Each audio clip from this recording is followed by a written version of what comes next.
नमस्ते। चर्चा कार्यक्रम के ई कड़ी में आप सभी दर्शक लोग के स्वागत करत हैं जा। जी हाँ, आज के ई प्रोग्राम में हमने एक बात करब जा एमओरी के बारे में। जी हाँ, और ई जोन विषय रखल गल बातें वह इंटीग्रिटी एवं एथिक्स यानी अखंडता एवं नैतिकता। और ई पर विस्तार से जानकारी दे खातिर या फिर बात करे खातिर आज स्टूडियो में हमने के संगे जुड़ल हवन एमओरे के इंटरनल अफेयर्स डिवीजन के ऑफिसर इंचार्ज श्री राजीव गोविंद जी। आपके बहुत बहुत स्वागत करते हैं जय प्रोग्राम में। नमस्ते। तो हैजा पर ही सवाल ई बातें जब हमने एमओरे के बारे में बात किया जाता बहुत कोई के भय हो जाला कि एमओरे जोन बातें वो टैक्स जोन बातें लेवेला एगो ऐसन विभाग। लेकिन हमने खुशी रहब जा कि आप थोड़ा सन विस्तार से समझाइबा कि एमओरे जोन है यानी मॉरिशस रेवेन्यू अथॉरिटी ओकर भूमिका यानी ओकर रोल कौन ची है। एमओरे 90% टैक्स कलेक्ट करेला गिल मोरिस के। ठीक। उसके उपरांत ओकर दूसरा रोल है हमनी के टेरिटोर सिक्योरिजे करिए। जब 90% टैक्स बोलत हैं है रिप्रेजेंटे करेला à peu près 150 मिलियन। है पैसा से हमनी के गवर्नमेंट दो तीन को प्रोजेक्ट जोन जैसे कि पेंशन, l'éducation, infrastructure publique में इन्वेस्ट करेला। मैं जब बोलत है हमनी के टेरिटोर सिक्योरिजे करेला सर कौन बोलत है सर हमनी empêcher करेला सर la drogue jamais entre eux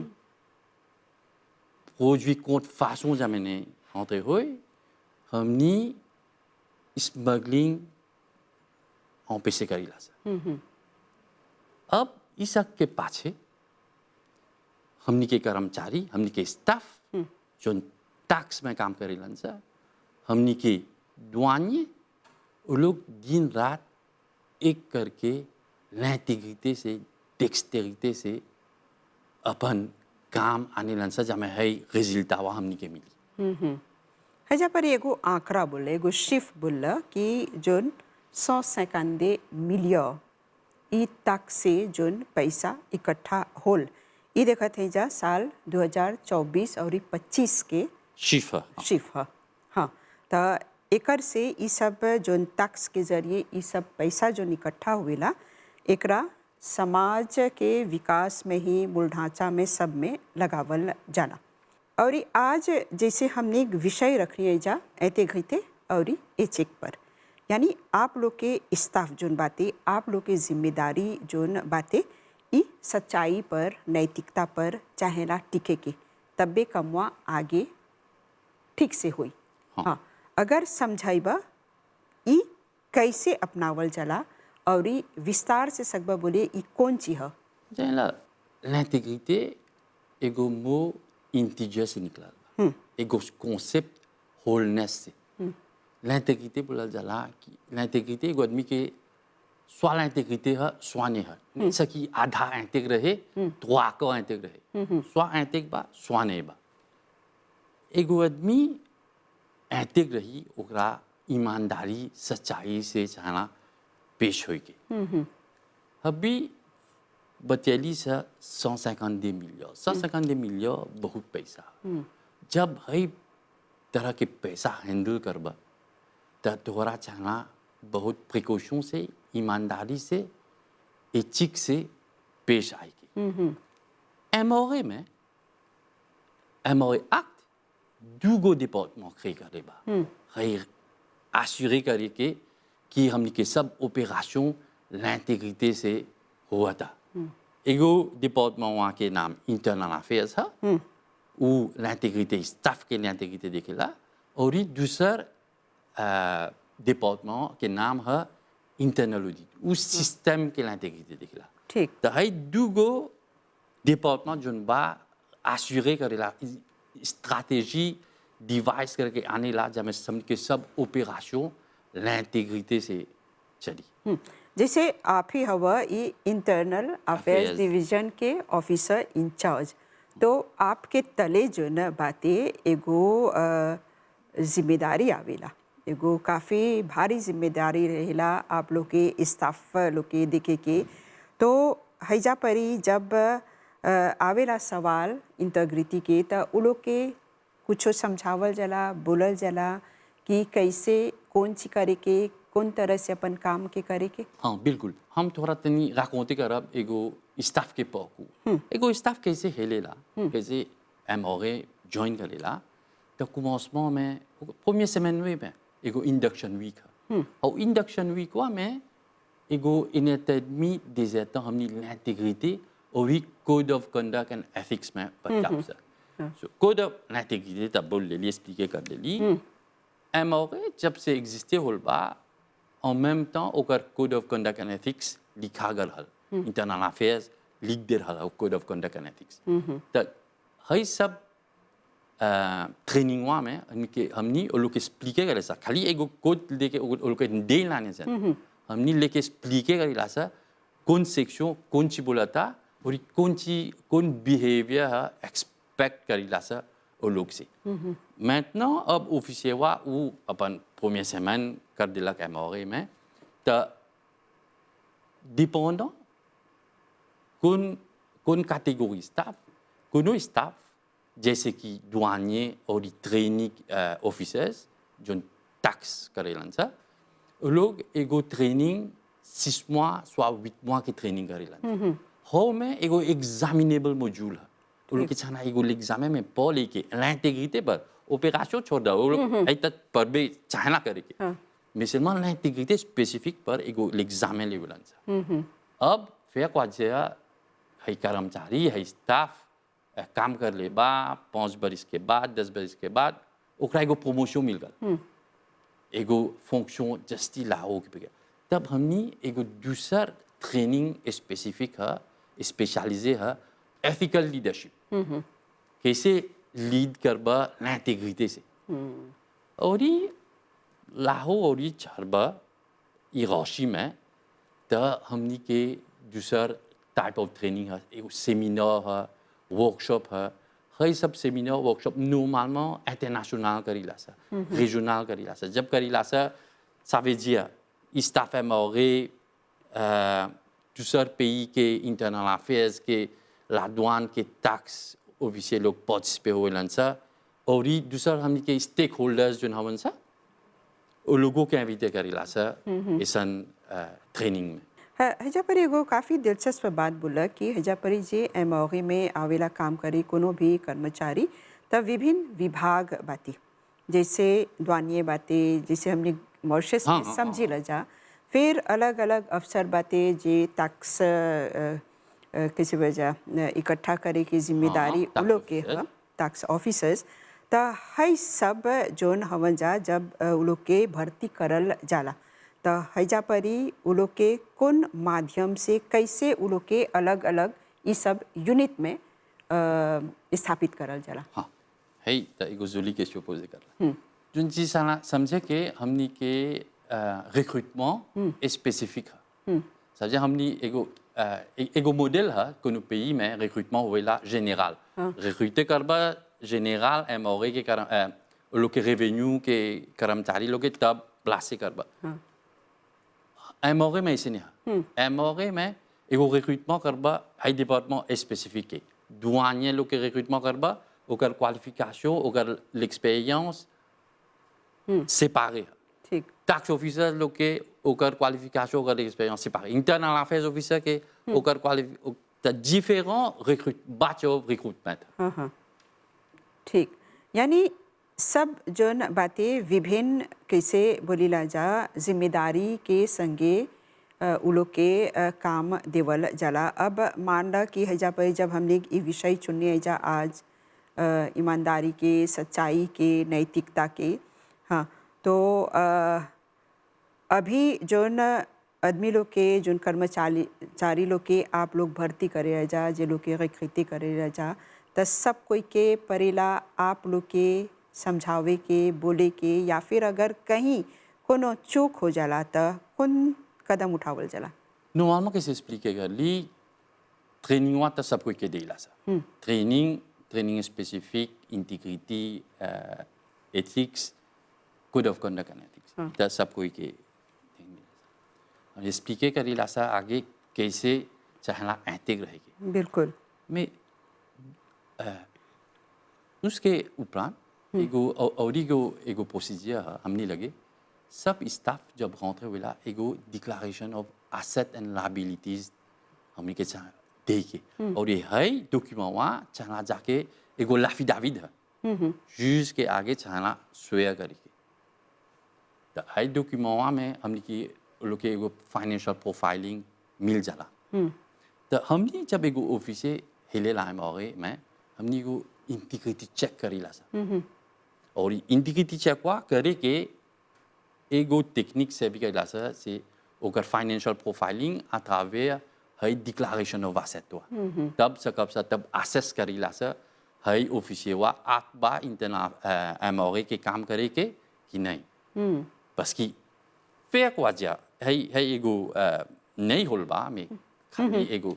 example फेक वजह एगो ऑफिसियर हिलाल बा एमओए में और हमनी जब लॉन्ग करते हैं दिखा था ऐसा तो हाई ऑफिसियर वा तो कर्जा में डूबल बा बस कि over indulging in gaming activity in gambling activity तो ऐसा एक्सेसिव गैम्बलिंग तो एगो चीज एक्सेप्टेबल है एगो इता एगो एक्टिविटी सोशल बट एक्सेसिव गैम्बलिंग नहीं दुआ एमओए में करी तो ऐसा ऑब्जेक्टिव अब से जब मैं ऐसा स्टाफ एमओए में घुसी यानी सवाल उठेला है जा पर हाँ अब नॉर्मल जाने ना हमनी के कैसे बोली आगे हमनी के l'existence एगो लालवा है एमओए एक्ट में क्रिए कर ले बा इंटरनल अफेयर्स की हवे एक्टवा में हमनी के काम लिस्टे कर दिल बा हमनी के काम है लॉन्केट करे के सब का के माल प्रैक्टिस कौन सा एगो ओवर सिंपलिस्टिक explanation malpractice से which is against the normal practice. You have the normal practice and you go against the normal practice is malpractice. तो इस ऐसा काम है हमनी कावा जे एगो लॉन्केट करब सा दिखब सा एगो ऑफिसियर अपन काम निमन से नहीं कर ले बा तब हमनी अपन फाइंडिंग विदा करब सा बोर्ड के तब बोर्ड विदा करी ऐसा लगे ऐसा डिसिप्लिनियर ou action nécessaire ली अच्छा परी जैसे एगो सामाजिक समस्या है अभी जोन बातें मादक द्रव्य ट्रैफिकिंग इस सब जोन बातें और इस सब के जिम्मेदारी आप लोग की तले आवेला एमओए की तले आवेला कि इस सब गैर कानूनी काम के चाहेला रोके के या फिर नियंत्रण में रखे के तो क्या अक्सर शिकायत मिलेला या फिर आप लोग के एगो काफ़ी खतरनाक कैसे वजह एगो जिम्मेदारी बन जाला है जा परी तो जब शिकायत मिलेला तो कैसे कराया जाए ई कमुआ कैसे थोड़ा सा उदाहरण के संग अगर सकब समझाई तो हमनी के शिकायत हुआ नॉर्मल सब शिकायत हमनी के एगो ऑनलाइन कंप्लेंट मैनेजमेंट सिस्टम है एगो सिस्टम इंफॉर्मेटिक है जब MRE www.mre.mu और में सिंपल टैक्स भरे से जस्टी सिंपल प्रोसेस है वहाँ अपन शिकायत कर देबा हो शिकायत हुआ वो डिपार्टमेंट parce que n'importe कौन शिकायत है हो सिस्टम में जाला तो वो एलोकेट करेला डिपार्टमेंट की जोन डिपार्टमेंट की चाहेला लॉन्केट करके सो एक्शन लेके तब वहाँ अटेंड हुई तो आप लोग के जोन कैसे बजाय एगो ऐसा जिम्मेदारी बन जाला जिससे एगो पुलिस अफसर एगो इस तरह के कार्य करत आप लोग के भी काफ़ी लॉन्केट बा करे के हाँ लगभग जानिला हाँ और नहीं जिम्मेदारी हुआ बस कि नॉर्मल हमनी के डबल कोट हमनी जब एगो स्टाफ लेला तो हमनी एगो accompagnateur एगो मेंटर की तरह accompagner करेला सा स्टाफ वाके mais seulement हमनी वो लोग के बोली ला सा कैसे अपन काम l'intégrité और l'éthique से साना करेगी mais जैसे है बोर्डवा क्रॉस करे बोलन सा तब हमनी के वेरिएशन 2.0 से 3.0 बन जाएला सा हमनी के रोल ला पुलिस ले ला सा तब हमनी l'enquête करब सा जे एक्शन रही recommandation disciplinaire रही ता recommandation disciplinaire करब सा जे परी दूसर law enforcement जैसे ला पुलिस FCC लगे विदा करे थे ता तो एमओए में जोन बातें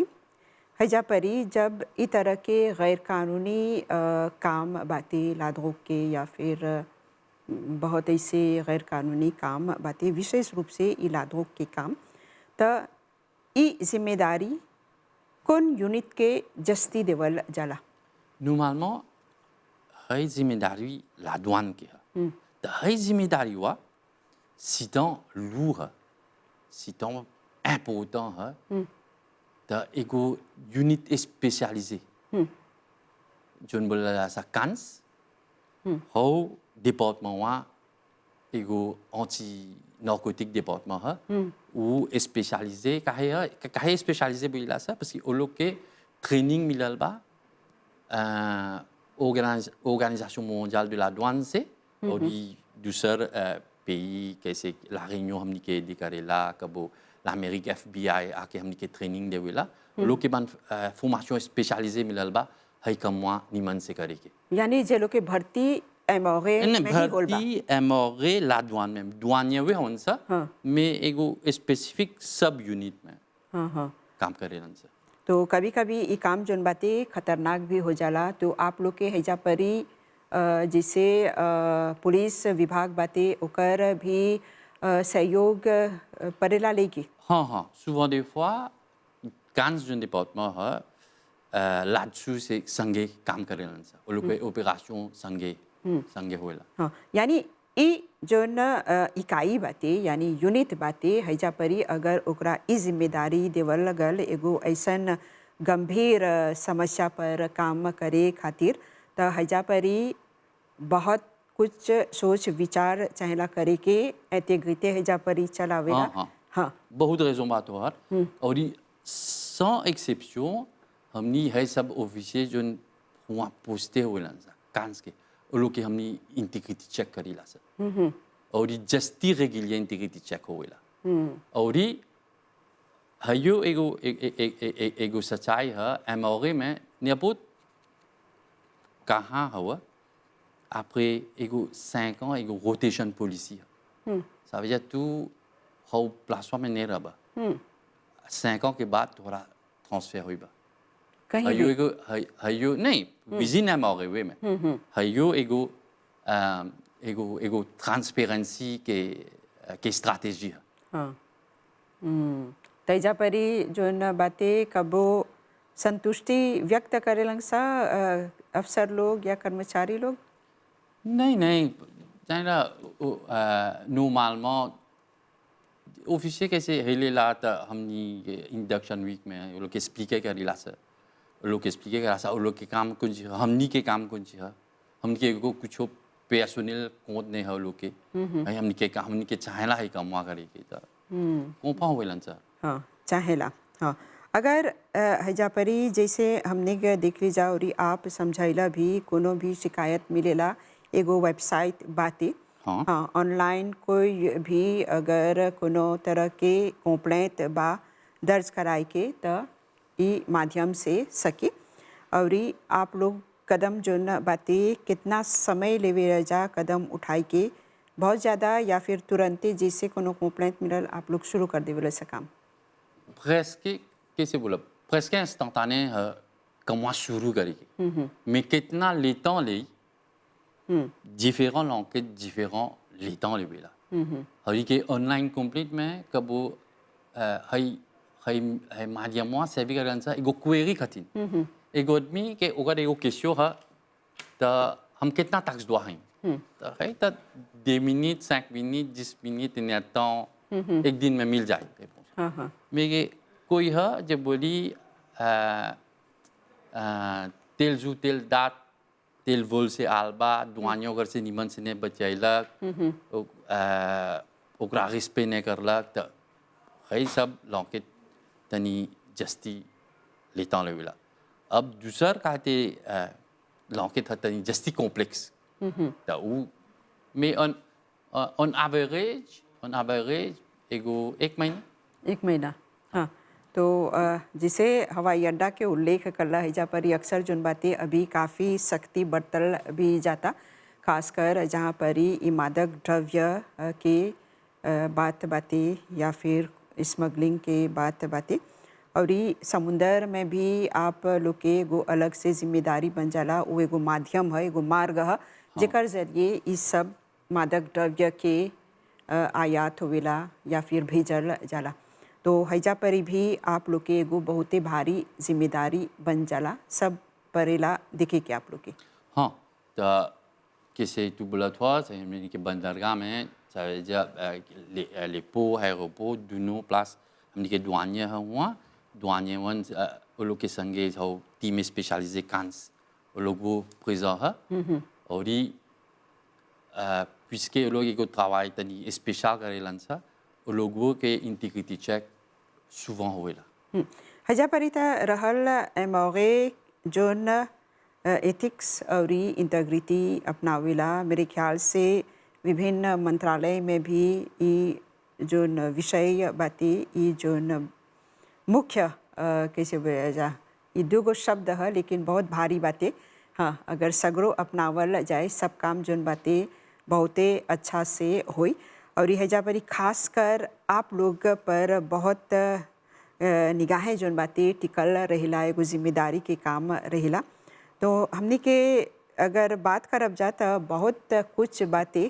बात करे के लेकिन समय के कमी बातें ई खातिर हमने आपसे मांग करब जा कि आप संदेश के रूप में या फिर मुख्य बात कौन सी बोलबा ई प्रोग्राम के अंत में शुरू से la fin les expliquer que ça aimerait कैसे intégrité से पेश आवेला कैसे ओकर सिस्टम intègre mais है इकोसिस्टम में aimerait बा वो लोग के कर्मचारी बा वो लोग के सिस्टम बा mais है सिस्टम जोन बोलत है सा एगो एलिमेंट कमती बा टैक्स पेयर वा तो टैक्स पेयर वा है मांग करेला सा वो लोगों के है इकोसिस्टम में जब निमन से फंक्शने हुई वो लोगों के छाना l'intégrité से पेश आएगी और ये l'intégrité से पेश आएगी जो बोलत है सा अभी और ये 2-3 महीना में वो लोग के छाना अपन टैक्स पेये करे के निमन से कितना छाना पेये करे के ये एगो आक पैट्रियोट है एगो पिनिशन है एगो आक पैट्रियोट है हाँ बिल्कुल हाँ तो गोविंद जी आप ये सब जानकारी दिला और ये हमने यही आशा का थे जा कि हमने के दर्शक गण जो न बातें वो लोग थोड़ा सन समझन सा कि एमओगे के कौन जिम्मेदारी है और ये कौन कौन इकाई जो न बातें काम करेला और ये सब कोई के कौन कौन तरह के जिम्मेदारी बातें और ये कौन तरह के कदम परेला उठाएगी तो आपके और ये मॉरिशस रेवेन्यू अथॉरिटी के बहुत बहुत धन्यवाद देवबजा ई मंच पे आके ये सब जानकारी दे खातिर नमस्ते तो चर्चा कार्यक्रम के ई करी के हमने हैजे परी विराम देवब जा और हमने आशा करत है जा कि आप लोग के काफ़ी जानकारी प्राप्त होल बातें ई कार्यक्रम के दौरान जैसे हमने के समझावल गल कि एमओगे जो नीति अपनैले बातें अखंडता और नैतिकता के ओकर पर कौन तरह से चाहेला अमल करे के तो और एगो प्रोग्राम के संगे आप लोग के सम्मुख आवब जा अभी खातिर हमनी के और हमनी के पूरा प्रसारण टीम के आज्ञा देवल जा नमस्ते।